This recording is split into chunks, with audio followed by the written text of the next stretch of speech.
Hebrews chapter 11. Now faith is the assurance of what we hope for and the certainty of what we do not see. This is why the ancients were commended. By faith we understand that the universe was formed at God's command, so that what is seen was not made out of what was visible. By faith Abel offered God a better sacrifice than Cain did. By faith he was commended as righteous when God gave approval to his gifts. And by faith he still speaks, even though he is dead. By faith Enoch was taken up so that he did not see death. He could not be found because God had taken him away. For before he was taken, he was commended as one who pleased God. And without faith it is impossible to please God, because anyone who approaches him must believe that he exists and that he rewards those who earnestly seek him. By faith Noah, when warned about things not yet seen, in godly fear built an ark to save his family. By faith he condemned the world and became heir of the righteousness that comes by faith. By faith Abraham, when called to go to a place he would later receive as his inheritance, obeyed and went, without knowing where he was going. By faith he dwelt in the promised land as a stranger in a foreign country. He lived in tents, as did Isaac and Jacob, who were heirs with him of the same promise. For he was looking forward to the city with foundations, whose architect and builder is God. By faith Sarah, even though she was barren and beyond the proper age, was enabled to conceive a child, because she considered him faithful who had promised. And so from one man, and he as good as dead, came descendants as numerous as the stars in the sky and as countless as the sand on the seashore. All these people died in faith without having received the things they were promised. However, they saw them and welcomed them from afar, and they acknowledged that they were strangers and exiles on the earth.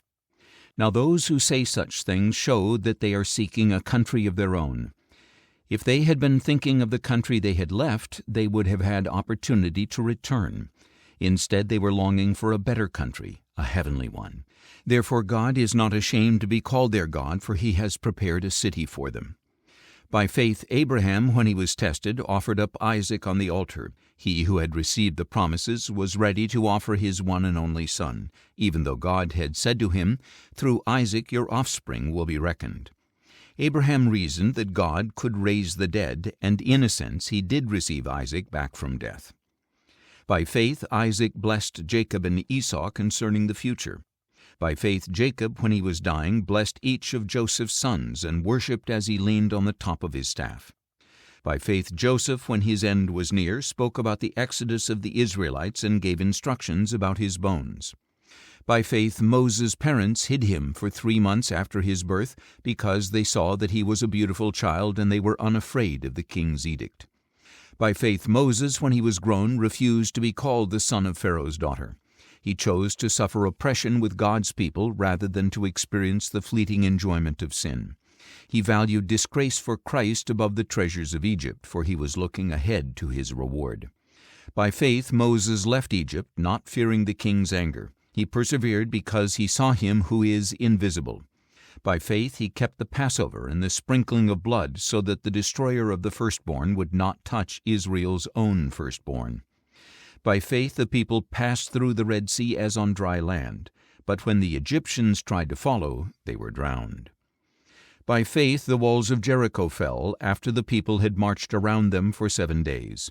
By faith the prostitute Rahab, because she welcomed the spies in peace, did not perish with those who were disobedient. And what more shall I say?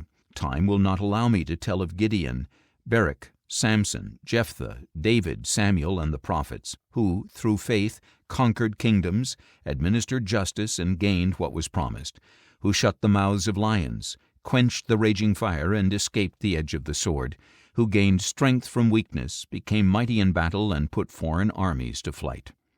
Women received back their dead, raised to life again. Others were tortured and refused their release, so that they might gain a better resurrection. Still others endured mocking and flogging, and even chains and imprisonment. They were stoned, they were sawed in two, they were put to death by the sword. They went around in sheepskins and goatskins, destitute, oppressed, and mistreated. The world was not worthy of them. They wandered in deserts and mountains, and hid in caves and holes in the ground. These were all commended for their faith, yet they did not receive what was promised. God had planned something better for us, so that together with us they would be made perfect.